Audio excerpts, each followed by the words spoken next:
2021년 9월 26일 강단여백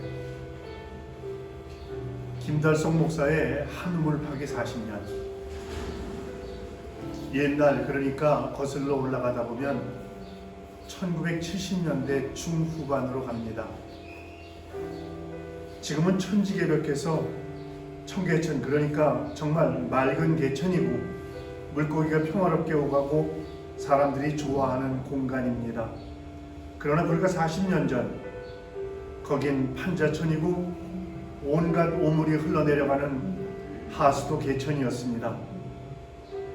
일부는 복개가 되지 않아서 비만 오면 넘치는 개천이었습니다. 유골사님, 오죽하면 마누라 없인 살아도 장화 없인 못 산다는 곳, 이런 오명이 붙었겠습니까? 거기서 일하던 노동자들과 판자촌 주민들을 이끌고 남양만 간척지로 내려간 김진홍 목사는 둘의 교회를 세웠고 가난한 자, 병든 자, 옥에 갇힌 자의 친구로 오늘에 이루고 있습니다.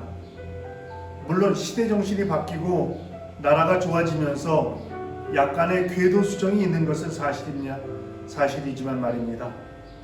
그 당시 가장 뜨거운 젊은이들의 관심사는 산업 현장, 도시 빈민, 민주화를 꼽을 수 있겠습니다. 어떻게 이 문제를 해결할 수 있겠는가 하는 것이 밤낮 고민거리였습니다. 산업 현장의 노동자들의 권리를 찾자는 취지로 위장 취업하는 대학생들이 있었습니다. 그 결과 노동 3권, 근로기준법 등 묶어놓은 노동자들의 권리가 찾아지고 노동조합이 생기고 심지어는 민주노총과 한국노총 양대 노동조합이 생겼습니다. 그리고 선생님들의 전국 교직원 노동조합도 생기고 공무원들의 노동조합도 생기는 변화가 생겼습니다. 그 당시 학생운동을 하던 이들인 70, 80년대 사람들이 지금 국회의 중진 의원들이 되었고 사회 곳곳에서 지도자가 되었습니다. 도시 빈민 활동을 하던 이들도 있었습니다. 산업화가 급속히 진행되다 보면 공업단지가 생기고 도시가 팽창되고 도시 근로자의 갑작스러운 유입으로 주거 문제, 교통 문제, 교육 문제 등이 한꺼번에 몰려들었습니다. 그 결과 빈익빈 부익부의 양극화가 모든 분야에서 나타났습니다. 대학생들은 야학을 통해서 그들을 돌봤습니다. 교회는 그들에게 초점을 맞추는 도시 빈민 선교와 산업 선교를 시작했습니다. 민주화 과정에서 많은 의식 있는 젊은이들이 성직자들과 함께 어려움을 당했습니다. 긴급조치라고 하는 이름으로 계엄령을 발동해서 군인들과 경찰력을 통해서 탄압을 했습니다. 이런 과정을 통해서 언론이 자유로워지고 사회가 민주화되었고 선거혁명이 이루어졌으며 민주적인 정권교체의 역사가 이어지고 있습니다. 그러나 아직도 미완인 부분이 여러 곳에서 발견됩니다. 외국인 이주 노동자들 수백만이 한국에 들어와서 농촌과 도시에서 산업 현장에서 한국인들이 싫어하는 위험하고 더럽고 힘든 곳에서 일하고 있습니다. 그러나 그들 대부분이 근로기준법이나 인권의 사각지대에서 일하고 있다는 것입니다. 최근에 페북에서 신학대학 선배인 김달성 목사를 만났습니다. 그는 지금 포천 쪽에서 외국인 노동자 상담센터와 평화교회에서 목회를 하고 있습니다. 말도 안 되고 법도 모르는 외국인 노동자들의 인권과 비닐하우스 등 기업농에서 일하는 외국인들의 친구입니다.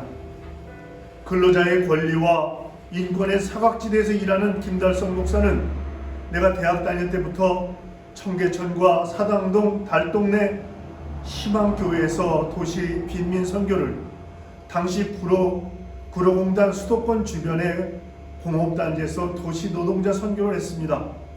그리고 민주화된 지금은 포천에서 외국인 노동자들의 인권과 삶의 권리를 찾는 일에 동참하고 있습니다. 그러니까 그는 한평생 가장 힘든 곳, 가장 어려운 곳에서 예수 정신을 실천하며 살고 있는 것입니다. 외국인 노동자들의 등대지기가 되어서 영육 강건을 동시에 실천하고 있습니다. 담임 목사의 칼럼은 남미복음신문의 보금자리로, 한국의 기독연합신문에는 강단 여백으로 연재되고 있습니다. 이번 주 교회 소식을 알려드립니다. 추석들 잘 지내셨습니까? 저는 여러분의 사랑에 힘입어 추석 잘 지냈고 주변 선교사님들을 섬기며 살 수 있어 성도 여러분들에게 감사드립니다. 최명호 집사가 우버 택시를 시작했습니다. 건강과 위험에서 지켜주십사 하는 기도를 보태주시길 바랍니다. 우리가 살고 있는 브라질과 피라시카바의 한국공단, 그리고 브라질의 복음화를 위해 현지인들을 섬기고 있는 선교사님들과 선교지를 위해서 기도해 주시길 바랍니다. 이따베비 광명교회 이종원 선교사, 보이투바 선교센터 안명권 선교사, 브라질리아 대책기구 우경호 선교사, 감비나스 빅공단 고호익 선교사, 브라질 선교교회 포어예배 담당 목사인 카롤로스 등입니다. 수요 성서연구 수요일 2시, 이번 주 수요일엔 스파냐입니다. 이번 주간 브라질 선교교회 지체들을 위해서 기도할 제목들, 속히 되면 예배가 드려질 수 있도록 기도합시다. 피라시카바 한국인들의 영혼 구원과 전도를 위해서, 한국과 브라질에서 공부하는 자녀들을 위해서, 교회 건축을 위해서, 목사 가정의 영주권 갱신에 협조를 부탁합니다. 이상 이번 주 교회 소식이었습니다. 다 같이 이런 교회되게 하소서로 주일 예배를 시작하겠습니다.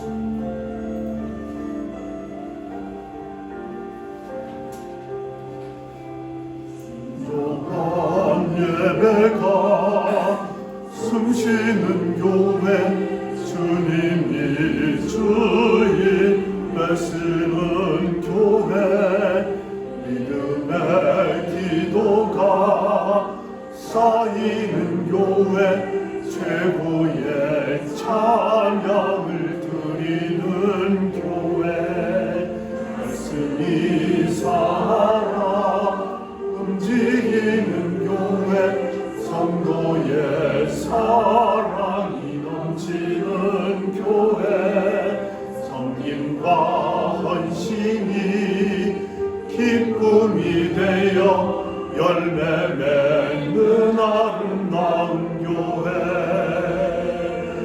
주님의 마음 닮아서 이웃을 사랑하는 교회,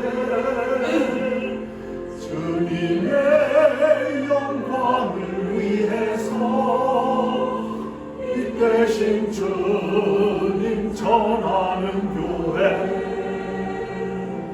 사랑의 불꽃이 활짝 피어나 날마다 사랑에 빠지는 교회, 주께서 사랑하는 우리 교회가 이런 교회 되게 하소서.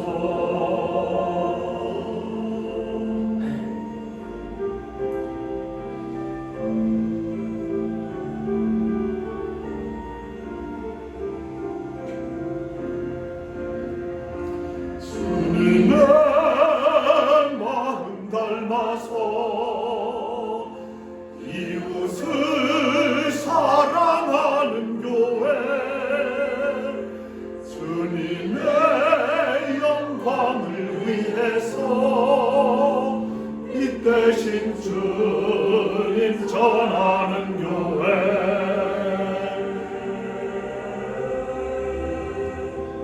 사랑의 불꽃이 활짝 피어나 날마다 사랑에 빠지는 교회, 주께서 사랑하는 우리 교회가 이런 교회 되게 하소서.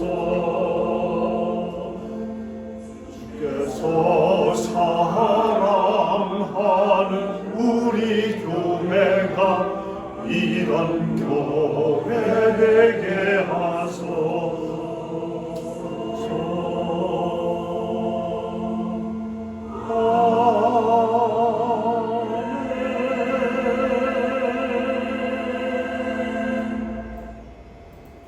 다 함께 임예송으로 98장 예수님 오소서 함께 부르시겠습니다.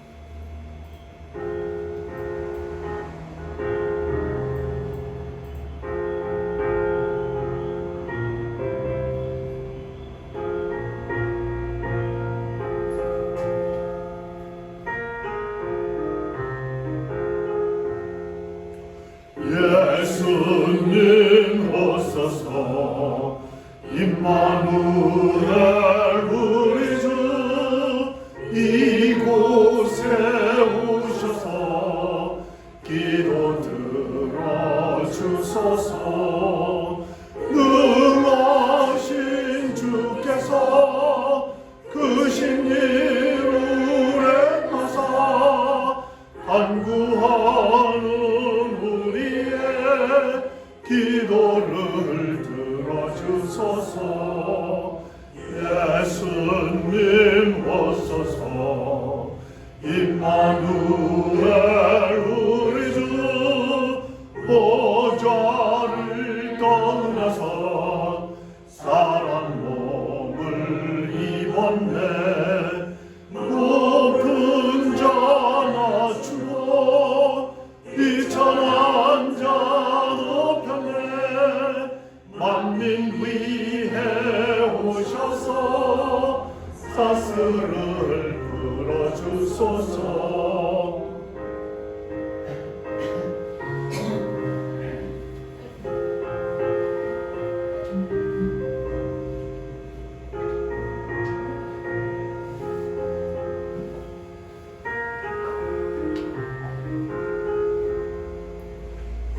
예수님 오소서 임마누엘 우리 주 죄악된 세상에 속죄주로 오셨네.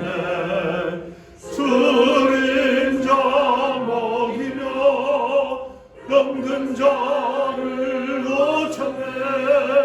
천하만민 돌보사 빛의 길 가게 하소서. 아멘.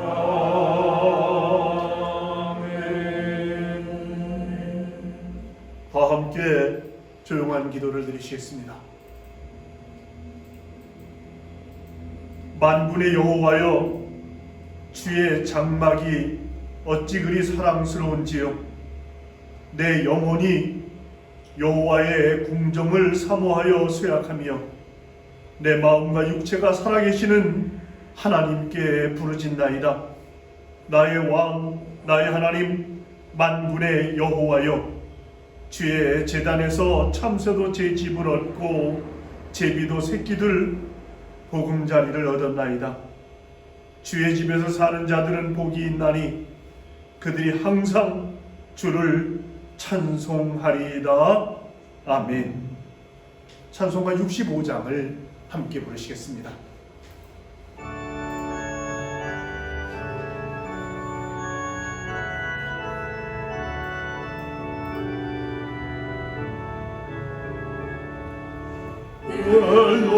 영원한 찬양하라. 주님 앞에 엎드려 구속하신 얼굴을 높이 찬양하여라. 할렐루야 할렐루야.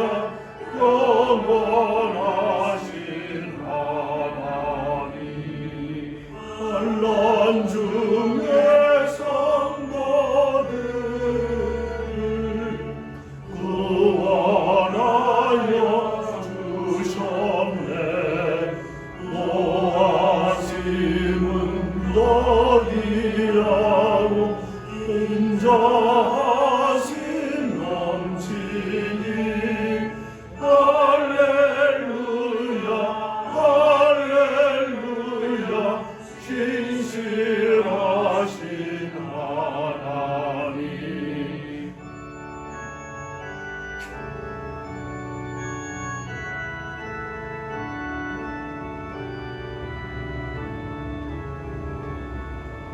우리 약한 하시는 주 항상 지켜주시고 인자신 그 손으로 보하여 주시니 할렐루야 할렐루야 자비하신 하나님 전사들아 우리 함께 주께 찬양 드리세 성도들아 모두 모여 주께 경배하여라 할렐루야 할렐루야 은혜로우신 하나님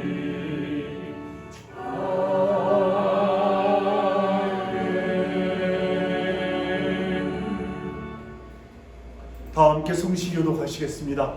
교독문 53번 시편 121편입니다.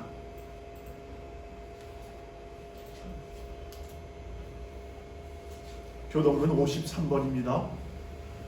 내가 산을 향하여 눈을 들리라. 나의 도움이 어디서 올까? 나의 도움은 천지를 지으신 여호와께로부터 여호와께서 너를 실족하지 아니하게 하시며 너를 지키시는 이가 졸지 아니하시리로다. 이스라엘을 지키시는 돌도 아니하시고 주도 아니하시리로다. 여호와는 너를 지키시는 이시라. 여호와께서 내 오른쪽에서 내 그늘이 되시나니 낮에 내가 너를 상하게 아니하며 밤의 달도 너를 해치지 아니하리로다. 여호와께서 너를 지켜 모든 환난을 면하게 하시며 또 내 영혼을 지키시리로다. 여호와께서 너의 출입을 지금부터 영원까지 지키시리로다. 아멘. 다 함께 사도신경으로 우리들의 신앙을 고백하시겠습니다. 나는 전능하신 아버지 하나님 천지의 창조주를 믿습니다. 나는 그의 유일하신 아들 우리 주 예수 그리스도를 믿습니다. 그는 성령으로 잉태되어 동정녀 마리아에게서 나시고 본디오 빌라도에게 고난을 받아 십자가에 못 박혀 죽으시고 장사된 지 사흘 만에 죽은 자 가운데서 다시 살아나셨으며 하늘에 오르시어 전능하신 아버지 하나님 우편에 앉아 계시다가 거기로부터 살아있는 자와 죽은 자를 심판하러 오십니다. 나는 성령을 믿으며 거룩한 공교회와 성도의 교제와 죄를 용서받는 것과 몸의 부활과 영생을 믿습니다. 아멘.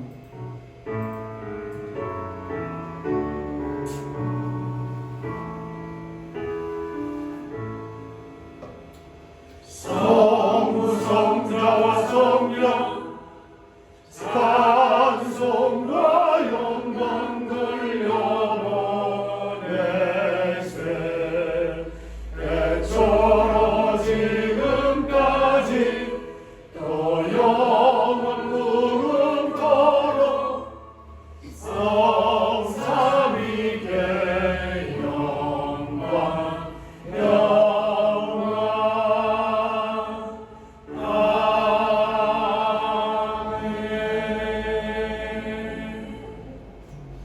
자리에 앉아 주시기 바랍니다.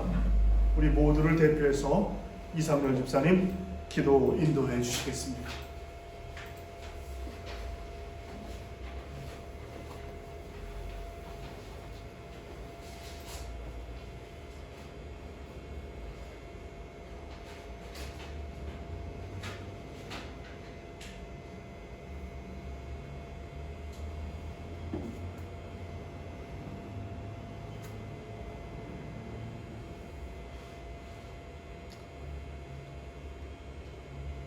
사랑이 많으시고 인자하시며 지금도 살아 역사하시는 하나님 아버지, 거룩한 주일 주님 앞에 나와 살아계신 하나님께 찬양과 영광을 돌릴 수 있도록 이끌어주시는 은혜를 감사드립니다.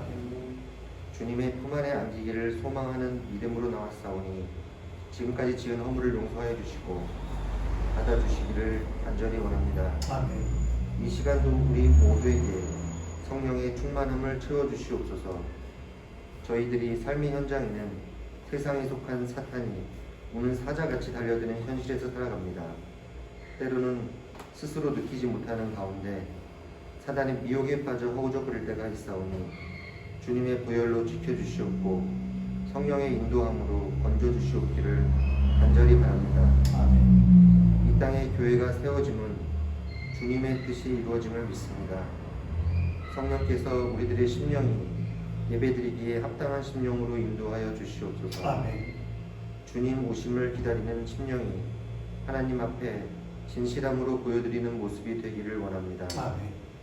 이 땅에 평화를 주셨고 하나님께는 영광을 드렸던 주님께서 우리들의 죄악을 감당하시기 위해 오심을 기다리는 심령이 간절함으로 변하도록 인도하여 주시옵소서.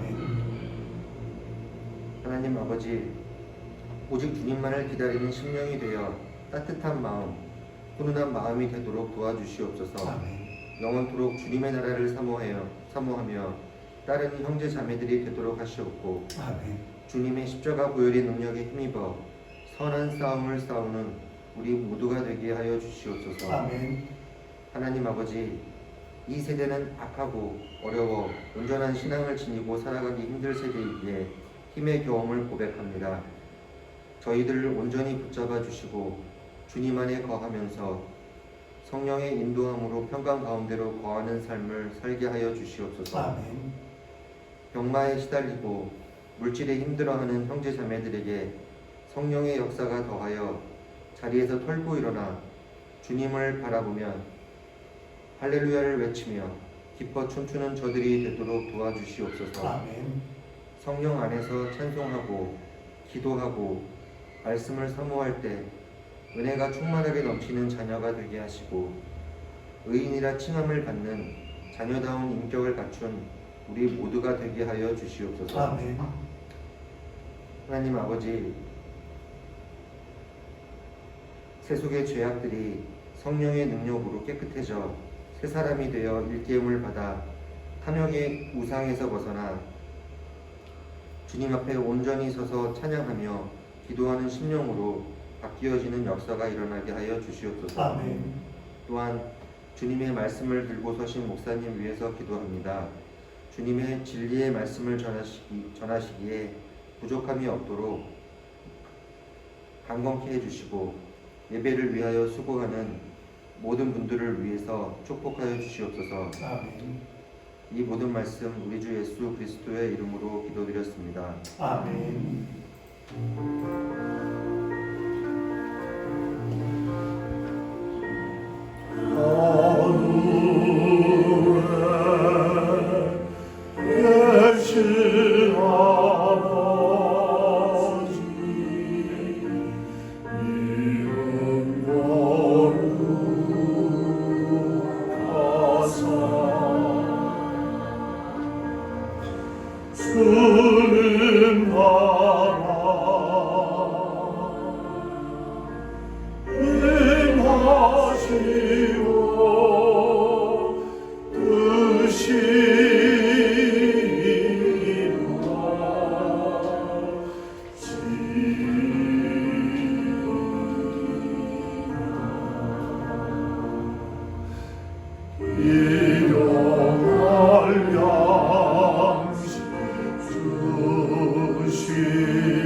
우리들의 근죄 다 용서하옵시고 또 시험에 들게 하시고 악에서 구원하소서.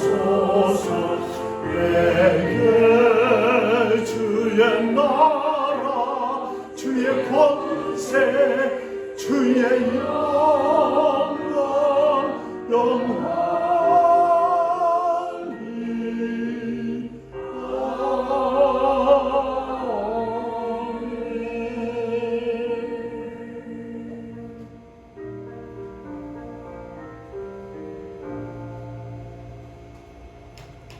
저와 함께 성경 말씀 보시겠습니다. 성경 말씀은 시편 73편 16절로 28절까지 있는 말씀입니다. 시편 73편입니다.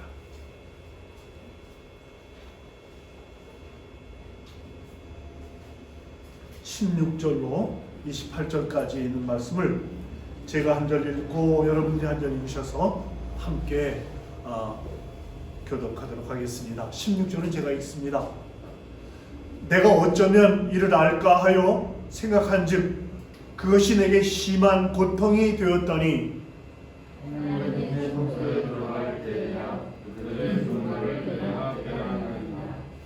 주께서 참으로 그들을 미끄러운 곳에 두시며 파멸에 던지시니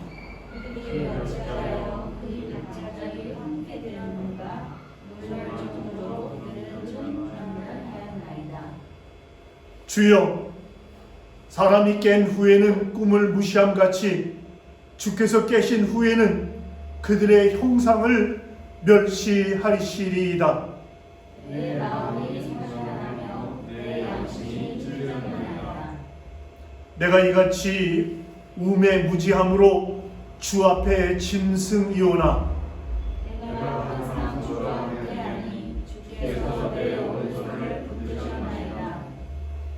주의 교훈으로 나를 인도하시고 후에는 영광으로 나를 영접하시리니 하늘에서는 주 외에 누가 내게 있으리요 땅에서는 주 앞에 내가 상하니 아니하리라. 내 육체와 마음은 쇠약하나 하나님은 내 마음의 반석이시요 영원한 분깃이시라. 주를 멀리하는 자는 아니니 음녀같이 주를 떠난 자를 주께서 다 멸하셨나이다. 하나님께 가까이함이 내게 복이라. 내가 주 여호와를 나의 피난처로 삼아 주의 모든 행적을 전파하리이다. 아멘. 우리도 함께 찬송가 369장을 함께 부르시겠습니다.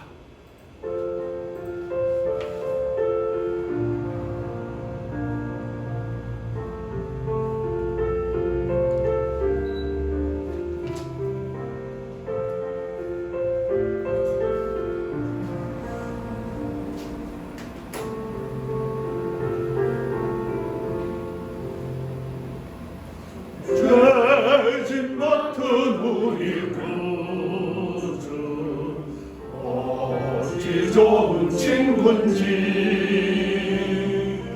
걱정 근심 무거운지 우리 주께 맡기세.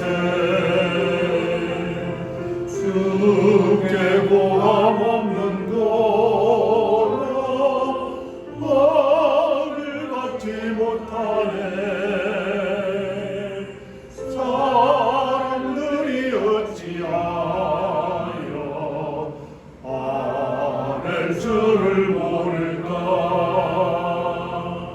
시험 걱정 모든 괴로움 없는 사람 누군가. 부질없이 낙심 말고 기도드려 아뢰세. 이런 진실하신 친구 찾아볼 수 있을까. 우리 약함하시오니 어찌 아니할까.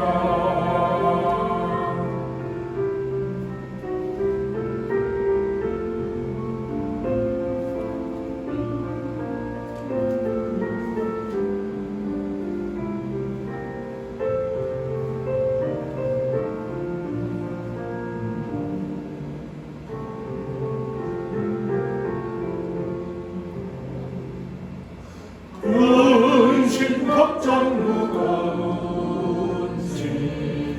아니 진짜 누군가. 피난처는 우리 예수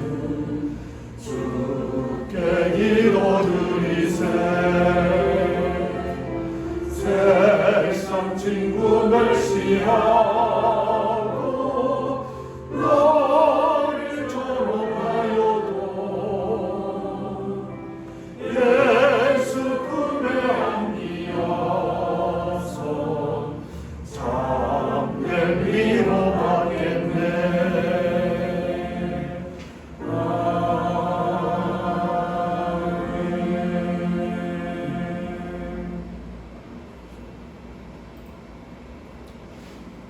오늘 말씀의 제목을 주 안에서의 기다림이라고 했습니다. 주 안에서 뭘 기다리며 사는가 하는 것이 오늘 우리가 함께 진지하게 고민해야 할 그런 주제입니다. 오늘 여러분 강단 여백을 보시면 김달성 목사의 이야기가 기록되어 있습니다. 김달성 목사는 도대체 누구길래 우리 교회의 강단 여백에 썼고 또 목사가 설교를 시작하는 첫 예화로 김달성 목사 이야기를 하려고 하는가? 그는 지금 현재 포천에서 목회를 하고 있습니다. 그리고 그 교회의 부설로 이주 노동자 상담센터를 하고 있습니다. 바꿔 말씀드리면 해외의 각 나라에서 한국에 들어온 노동자들을 상담하는 그런 상담센터를 하고 있다는 말입니다. 왜 하필이면 포천인가? 포천은 서울이 가깝지 않습니까? 그리고 농장들이 많아요. 기업농이죠. 비닐하우스를 넓게 20개 운영하는 사람들이 많단 말이에요. 그럼 거기서 뭘 심냐? 서울에 공급할 채소들을 심는 겁니다. 그러면 채소들을 잘 자라고 병충해 없이 하려면 어떻게 해야 돼요? 농약도 주고 비료도 주고 집중적인 농업이 필요한데 한국인으로서 그걸 감당할 수 있는 사람들이 많지 않습니다. 그래서 외국인 이주 노동자들을 농업 노동자로 쓰는 겁니다. 또 포천에는 조그만 중소기업들이 많이 있습니다. 조그만 공장들이 많이 있지 않습니까? 그럼 거기서 일하는 사람들이 누구냐? 그들이 바로 이주 노동자들입니다. 그런데 그들에게 정당한 대우를 하지 않습니다. 거기서도 문제가 생기는 거죠. 그래서 그들을 상담하고 그들이 다치면 병원으로 인도하고 병원에 가서 산재를 여러 가지 그런 일들을 하는 그런 목사님이 한 분 계신데 그 목사님이 김달성 목사라는 이야기입니다.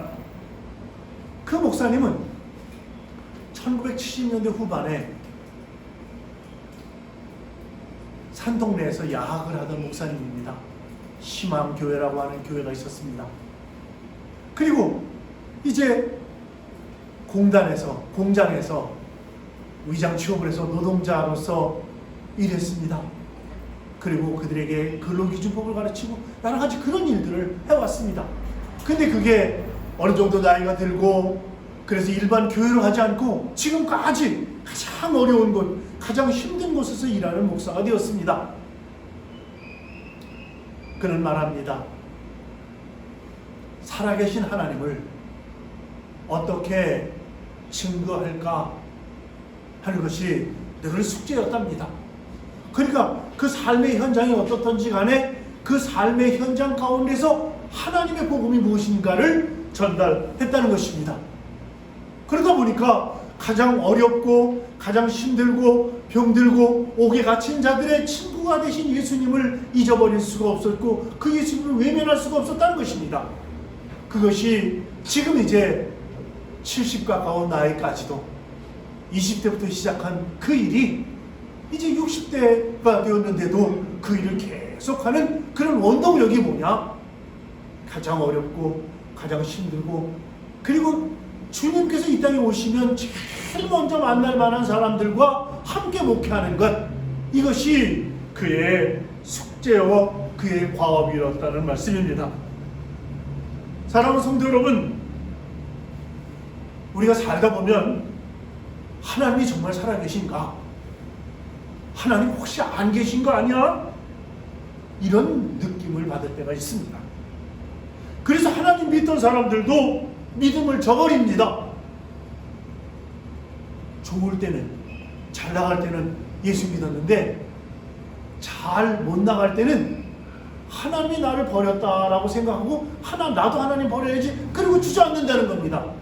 이게 일반적인 신앙 형태라는 거죠. 제가 제 주변을 살펴봐도 그런 분들 많습니다.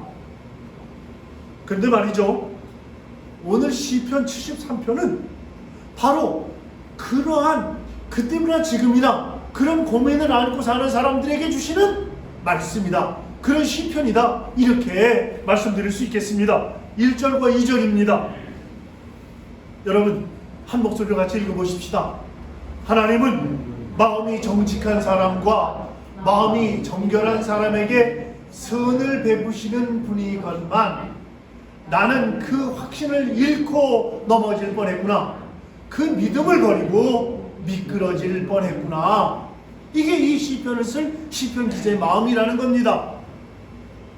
근데 말이죠, 나는 더 이상 하나님 믿을 수가 없어, 이런 말과 똑같은 말입니다. 하나님은 정직한 사람, 마음이 청결한 사람에게 선을 베푸시는 분, 그런 분인 줄 알았는데 선한 사람은 고통을 당하고 악한 사람이 형통하니 이거 어찌 된 일이냐, 이렇게 마음속에 그런 의문이 들었다는 겁니다. 그래서 그는 3절부터 11절까지 그 내용을 구체적으로 열거하고 있습니다. 여러분 12절과 13절을 한 목소리로 읽겠습니다. 시작. 놀랍게도 그들은 모두가 악인인데도 신세가 언제나 편하고 재산은 늘어만 가는구나. 13절.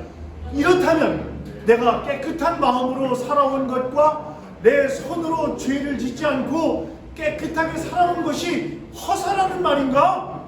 이렇게 자기 자신이 살았던 인생, 이거에 대해서 다시 한번 뒤돌아보면서 그러면서 자기 자신을 추스리는 그러한 말씀을 하고 있는 것입니다. 여러분 랜디 알렌이라고 하는 사람이 쓴 악의 문제 바로 알기, 이런 책에 보면 하나님 문제라는 그런 챕터가 있습니다. 고통의 문제는 오랫동안 나를 쫓아다녔다. 내가 어릴 적에 종교에 관해서 생각하기 시작한 것도 이 고통의 문제였기 때문이고, 나이 들어 신앙의 회의를 느낀 것도 바로 이 고통의 문제 때문이다. 고통의 문제는 결국 내가 믿음을 저버린 이유이기도 하다. 나는 인생의 대부분을 독실한 크리스찬으로 살았다. 고등학교에 들어간 후에 신앙 클럽에 들어가서 거듭남을 경험했다. 거듭난 내 믿음이 한 단계 올라가는 느낌을 받았다. 신앙이 깊어진 나는 근본주의 성경대학인 시카고의 무디 성경학교에 들어가서 목회 훈련을 받았다. 나는 휘튼 대학에 들어가서 헬라어를 공부했고 프리스턴 대학에서 신학 석사학위, 그리고 이어서 신학 박사학위를 받았다. 나는 기독교에 관한 중요한 자격을 갖추고 있었으면서도 뼛속까지 크리스찬이 되었다. 나중에 믿음을 잃기 전까지는 그랬다. 하지만 더 이상 교회에 가지도 않고 예수를 믿지도 않는다. 나는 더 이상 크리스찬이 아니다. 여러분, 마귀가 무섭게 우리에게 하나님에 대한 믿음을 빼앗아가려고 노력하고 있음을 명심해야 합니다.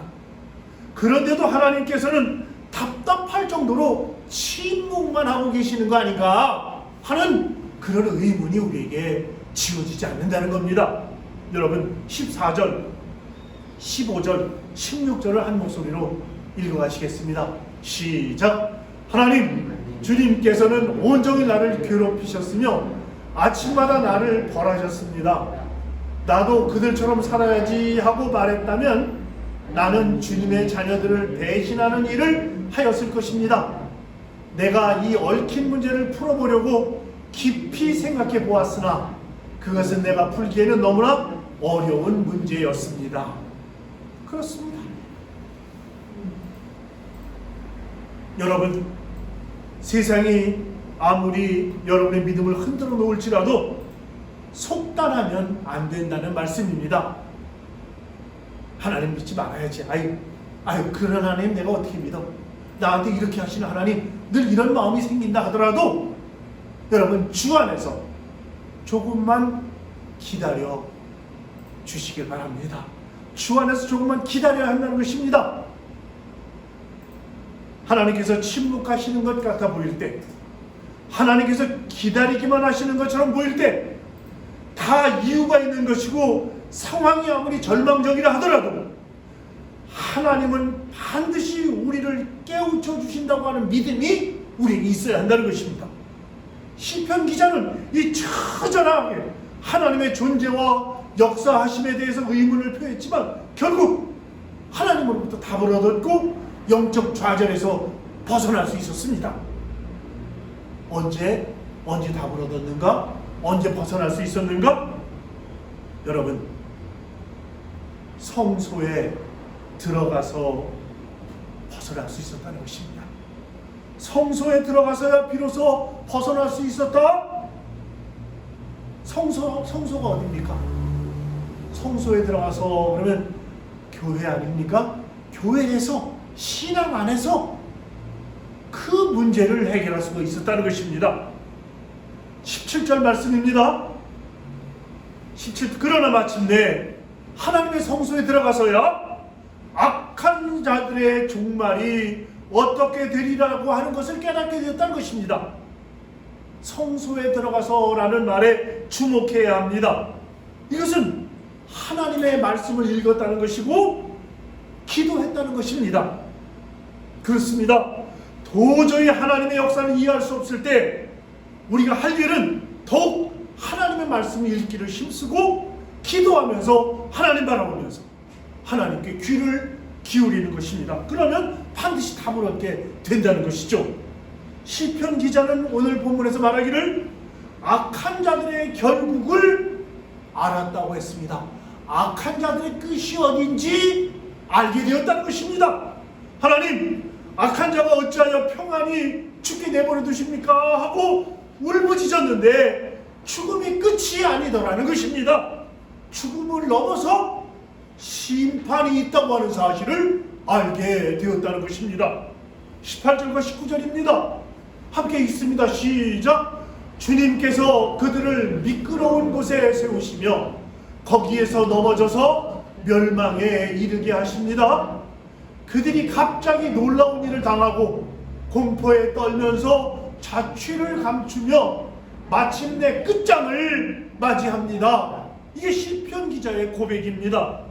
여러분, 우리는 이 고백을 보면서 정신 차려야 합니다. 하나님의 말씀을 보지 않고 기도 없이 살면 안 된다는 것입니다. 우리 눈으로 보고 우리 귀로 듣는 현실이 아니라는 겁니다. 우리가 어떻게 죽음 이유를 알 수 있겠습니까? 영적 세계를 우리가 어떻게 알 수 있겠습니까? 이것들이 우리 삶의 가장 중요한 변수들인데 우리가 알고 있는 것은 거의 없습니다. 오직 주님을 바라보며 기도할 때만 무엇이 진짜 현실인지를 깨닫게 된다는 것입니다. 야고보서 5장 1절은 부자들에 대해서 이렇게 말합니다. 들으라, 부한 자들아, 너희에게 임할 고생으로 말미암아 울고 통곡하라 그랬습니다. 아니, 얼마나 기가 막힌 말입니까? 부자가 불쌍하다니요, 부자가 울고 통곡하라니요. 우리가 얼마나 부자가 되고 싶어서 몸부림칩니까? 그런데 영적 눈이 뜨이지 않으면 부자가 왜 불쌍한지 도저히 알 수가 없습니다. 야고보 사도는 부자가 되고 싶지 않았겠습니까? 그러나 그가 주님과 동행하면서 영의 눈이 뜨이고 나니까 깜짝 놀랄 일을 알게 되었다는 것입니다. 야고보서 5장 2절입니다. 너희 재물은 썩었고 너희 옷은 좀 먹었으며 너희 금과 은은 녹이 쓸었으니 이 녹이 너희에게 증거가 되며 불같이 너희 살을 먹으리라. 너희가 말세에 재물을 쌓았도다. 너희가 땅에서 사치하고 방종하여 살육의 날에 너희 마음을 살찌게 하였도다. 그렇습니다. 악한 자가 결국 어떻게 될지 마지막 날 우리는 분명히 보게 될 것입니다. 그때는 아무런 원망도 불평도 질문도 사라지게 될 것입니다. 그러나 마지막 날에 가서야 알게 된다면 우리는 이 세상 사는 동안 계속 탄식만 하며 살게 될 것입니다. 하나님은 우리를 그렇게 버려두고 그렇게 내버려 두지 않으신다고 하는 겁니다. 왜요? 하나님은 우리를 사랑하시기 때문에. 시편 기자에게 하신 것처럼 지금 악한 자의 종말을 알게 해주신다는 겁니다. 그래야 우리가 이 세상에서 실족하지 않을 수 있기 때문에 그렇습니다. 우리는 지금부터 주님의 손을 붙잡고 살아야 합니다. 주님과 더불어 동행해야 하는 것이죠. 23절, 24절, 25절입니다. 여러분 좀 길지만 한 목소리로 같이 읽어가시겠습니다. 23, 24, 25절입니다. 시작. 그러나 나는 늘 주님과 함께 있으므로 주님께서 내 오른손을 붙잡아 주십니다. 주님의 교훈으로 나를 인도해 주시고 마침내 나를 주님의 영광에 참여시켜 주실 줄 믿습니다. 내가 주님과 함께하니 하늘로 가더라도 내게 주님 밖에 누가 더 있겠습니까? 땅에서라도 내가 무엇을 더 바라겠습니까? 이게 시편 기자의 고백입니다. 여러분, 믿음이 무너질 위기에 닥쳤을 때 하나님께 더 가까이 나가야 한다는 것입니다. 하나님의 손을 잡아야 한다는 것입니다. 주님과 더불어 동행해야 한다는 것입니다. 여러분 26절, 28절을 또 한 목소리로 읽어보십시다. 26절입니다. 시작. 내 몸과 마음이 다 시들어가도 하나님은 언제나 내 마음에 든든한 반석이시요 내가 받을 몫의 전부이십니다. 하나님께 가까이 있는 것이 나에게 복이니 내가 주 하나님을 나의 피난처로 삼고 주님께서 이루신 모든 일들을 전파하렵니다. 그렇습니다. 예수님께서 돌아가시기 전날 밤에 제자들에게 신신당부하신 말씀이 있습니다. 이제 곧 눈앞이 캄캄해질 시험을 당할 제자들 앞에서입니다. 그 제자들에게 주님께서 당부하신 말씀은 조금만 더 기다려라 하는 것입니다. 여러분 요한복음 16장 16절 우리 한 목소리 읽습니다. 시작.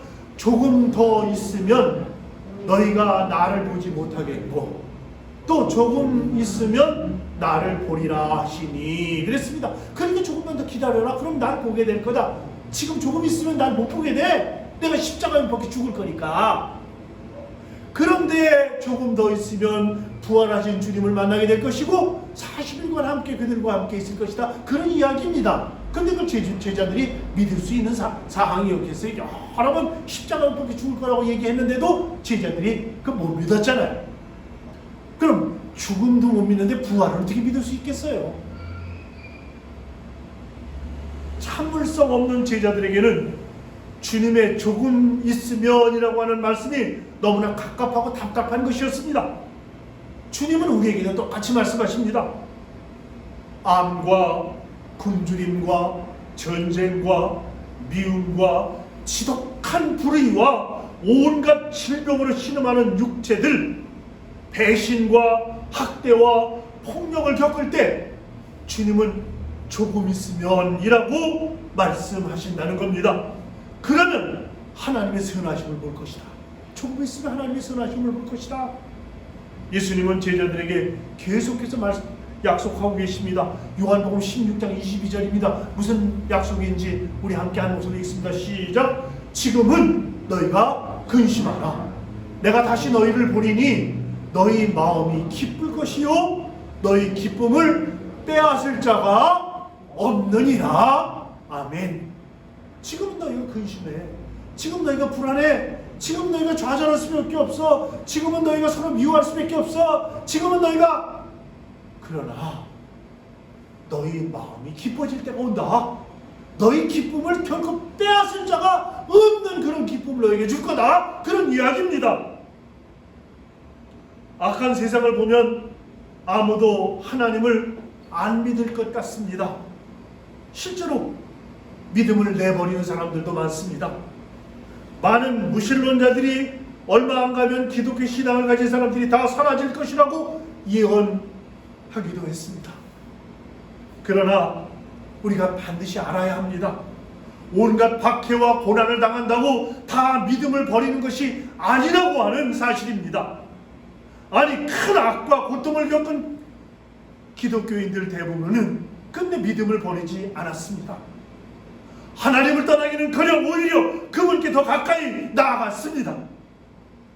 전 세계를 돌아보면 실제로 믿음이 강한 역사가 일어나는 교회들은 부유한 나라인 미국이나 유럽에 있지 않았습니다. 오히려 모진 박해와 강간과 고문과 노예 매매를 당하는 그런 지역의 교회, 그런 교회들이 그 어느 것보다도 믿음이 역동적이었다고 하는 사실입니다. 아도니람 저드슨 선교사는 어려서부터 믿음이 좋았고 학업을 마쳤을 때 여기저기 좋은 직장에서 오라고 했습니다. 근데 다 거절하고 미국 최초의 해외 선교사로 미얀마에 갔습니다. 미얀마 선교사가 되었습니다. 근데 7년 뒤에 미얀마와 영국, 미국 간에 전쟁이 벌어졌습니다. 그는 임신한 아내를 위험한 상황 속에 내버려둔 채 미얀마의 어두운 감방에 갇혔습니다. 천장에 거꾸로 매달려서 인분과 오물 위에 머리를 박고 있는 그런 고문을 당했습니다. 감옥에 기온이 섭씨 38도, 39도를 넘었고 창문도 없고 환기장치도 없고 냄새는 너무나도 역겨웠고 쥐와 모기와 바퀴벌레가 돌아다녔습니다. 그는 어려서부터 거룩함 다음으로 중요한 것이 청결이다 이렇게 배웠습니다. 그러나 오물통에 머리를 쳐박고 그리고 매달려 있어야 했습니다. 지난 7년 열심히 사역했습니다. 그러나 한 사람의 결심자도 얻지 못했고 미얀마 군인들이 그의 집을 수색해서 미얀마 성경 번역한 것과 미얀마 사전 제작한 것들을 다 파괴해버렸습니다. 그에게 남은 것은 아무 결실도 없었습니다. 그는 감옥에서 살아났지만 쇠사슬에 묶였던 상처를 일생 동안 안고 살아야 했고 아내는 결국 죽었고 감옥에 있을 때 태어난 아이도 죽었습니다. 여러분 생각해 보세요. 하나님 믿는 선교사입니다. 그는 그의 모든 것을 던져서 미얀마라고 하는 나라에서 일했어요. 근데 결국은 그가 번역했던 성경 번역한 거, 미얀마 사전 만든 거 다 쓰다가 그리고 그의 부인은, 그의 아기는 죽었습니다. 왜요? 박해 때문에. 그리고 그는 감옥에 갇혔습니다. 그리고 거꾸로 매달려서 고문을 당했습니다. 왜? 선교사라고 하는 이유 때문에. 그런데 말이죠, 그 아도니람 저드슨 선교사는 한동안 그 충격을 극복하지 못하고 폐인처럼 살았다고 합니다. 하나님은 도대체 이런 훌륭한 당신의 종에게 이렇게 모진 결과를 안겨주신 걸까? 그러나 조금만 인내심을 가지고 살펴보면 그의 삶이 실패가 아님을 알게 됩니다. 그의 아들 중 하나인 에드워드 저드슨이라고 하는 사람은 뉴욕에서 목회를 했고 아주 성공적인 목회자가 되었습니다. 그가 교회를 세우고 처음 7년간 신자들이 700명이 되었습니다. 그는 최초로 교회 유치원을 시작했고 기술훈련센터와 체육관과 무료 집요소와 어린이집을 세우고 지역사회 리더로서 존경과 사랑을 듬뿍 받았습니다. 아도니람 저드슨 선교사는 많은 고난을 겪었습니다. 그러나 결코 실패자가 아니었습니다. 그가 미얀마에서 했던 사역은 오늘 지금도 엄청난 열매를 맺고 있고 수많은 선교사들이 그의 뒤를 따르고 있다고 하는 데서 우리는 확인할 수 있습니다. 거꾸로 된 리더십이라고 하는 책에서 에드워드 저드스는 말합니다. 우리가 고통 없이 성공했다면 그것은 다른 사람이 우리 앞서 고통을 받았기 때문이다. 우리가 성공 없이 고통을 당하고 있다면 아마 우리 뒤에 다른 사람이 그것 때문에 성공을 거두게 될 것이다. 이런 말을 남겼습니다. 사랑하는 성도 여러분, 그리스도인이 부조리하고 악한 자가 승리하는 것처럼 보이는 세상을 살아가는 비밀은 뭐냐? 주님과 더불어 동행하는 것입니다. 주님 바라보며 사는 겁니다. 항상 하나님의 성소 안에서 거하는 자, 이것이 성공의 비결입니다. 에드워드 저드스 목사는 말했습니다. 우리는 늘 사역을 위해서 무엇을 할 것인가를 생각한다. 그러나 중요한 것은 어떤 위대한 사역을 하느냐 하는 것이 아니라 매일매일 그리스도의 마음을 마음에 품고 살아가는 것이다. 뭐 대단한 일을 하려고 하는 것이 아니라 내 마음에 그리스도가 계신가, 그리스도의 마음을 품고 사는가, 이게 중요한 거다. 제가 병원에 있을 때 제 옆방에 입원한 아이가 링거를 맞지 않으려고 울었습니다. 아이가 너무나도 두려워하면서 간호사들이 주사를 놓을 수가 없었습니다. 그때 그 아이의 아빠가 아이를 꼭 안아주면서 얼굴에 몇 번이고 입 맞추어 줬습니다. 사랑한다는 말을 몇 번이나 되풀이했습니다. 한참을 그러고 있으니까 아이의 발에 주사바늘이 들어간 모양입니다. 아빠 품에 안긴 꼬마는 아빠가 왜 자기를 그 고통에서 벗어나게 하지 않는지 다 이해할 수는 없었지만 아빠가 꼭 안아주고 입 맞춰주고 사랑한다고 말해주는 것을 통해서 이해할 수 없는 상황을 받아들이더라는 것입니다. 이 일이 지금 우리 안에서 성령께서 일하심으로 하나님께서 행하신 일이 아니냐, 그런 말씀인 것이죠.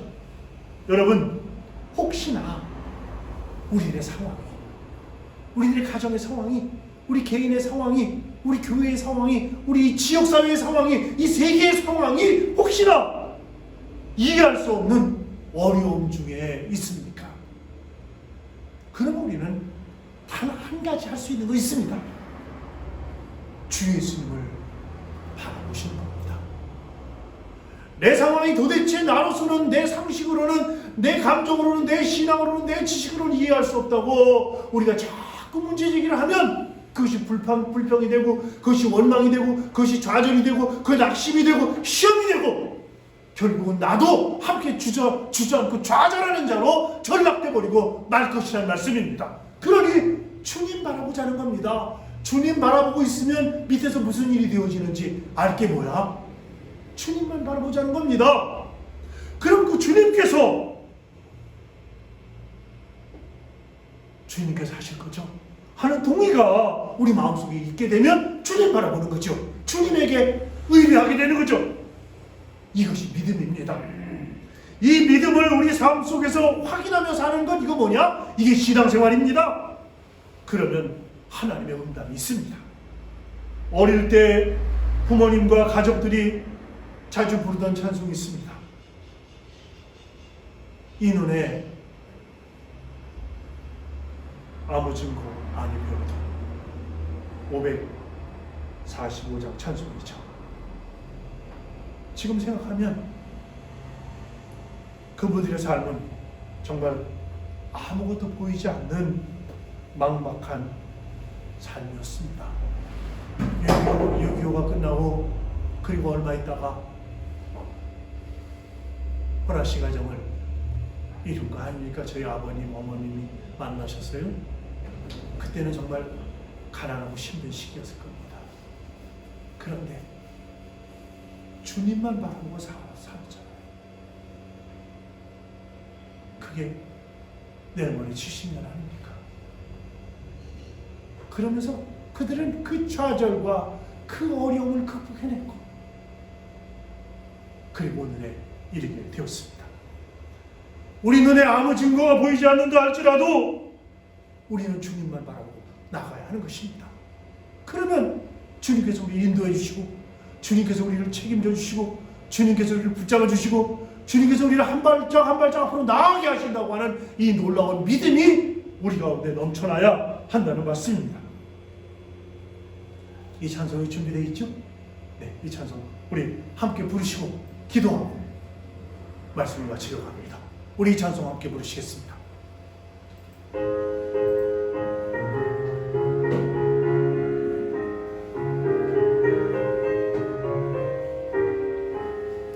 이 눈에 아무 증거이 되어도 믿음만을 가지고 손을 걸으며 이 귀에 아무 소리 아니 들려도 하나님의 약속 위에 서리라. 걸어가세 믿음 위에 서서 나가세 나가세 의심 버리고 걸어가세 믿음 위에 서서 눈과 귀에 아무 증거 없어도 이 눈에 보기에는 어떠하든지 이미 얻은 증거대로 늘 믿으며 이 맘에 의심 없이 살아갈 때에 우리 소원 주 안에서 이루리. 걸어가세 믿음 위에 서서 나가세 나가세 의심 버리고 걸어가세 믿음 위에 서서 눈과 귀에 아무 증거 없어도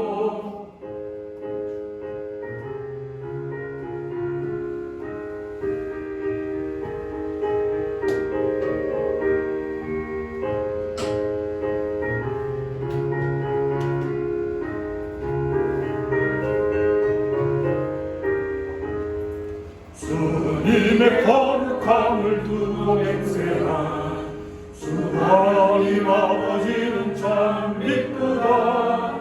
그의 모든 약속 믿는 자에게 능지 못할 무슨 일이 있을까.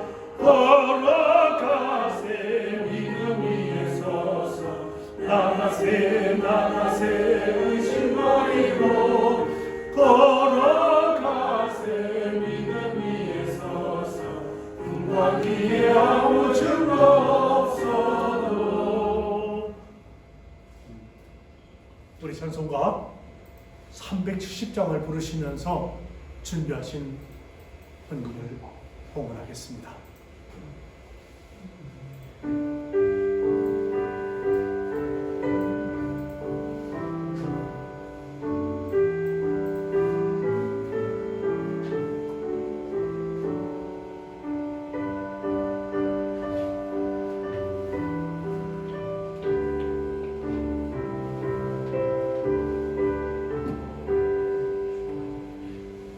주 안에 있는 나에게 난 근심이 있으랴.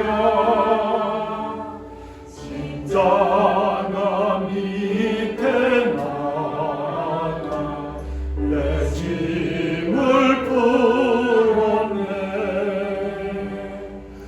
주님을 찬송하면서 할렐루야 할렐루야 내 앞길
할렐루야 할렐루야 내 앞길 멀고 외로 나 주님만 따라가리.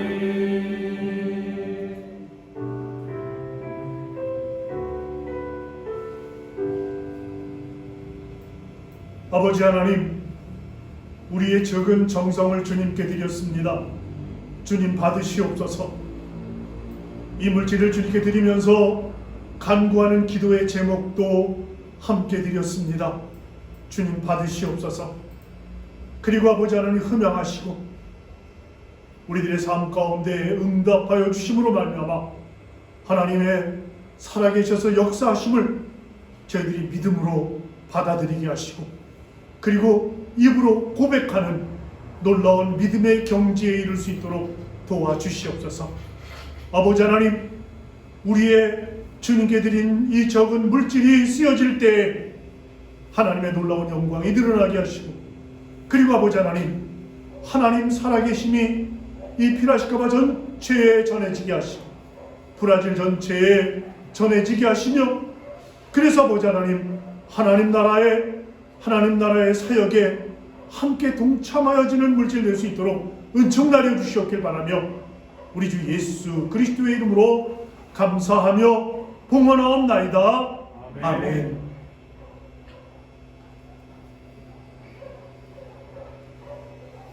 우리 다 함께 찬송가 461장 3절과 4절을 함께 부르시겠습니다.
이제는 우리 주 예수 그리스도의 은혜와 하늘아버지의 만극하신 사랑하심과 성령의 감화, 감동, 역사, 내주 충만하시니 새로운 한 주간을 살아가기 위하여 결단하는 당신의 귀한 백성들의 머리 위에 이들이 하는 모든 일들 가운데 이제로 영원까지 함께 하시옵기를 간절히 축원하옵나이다.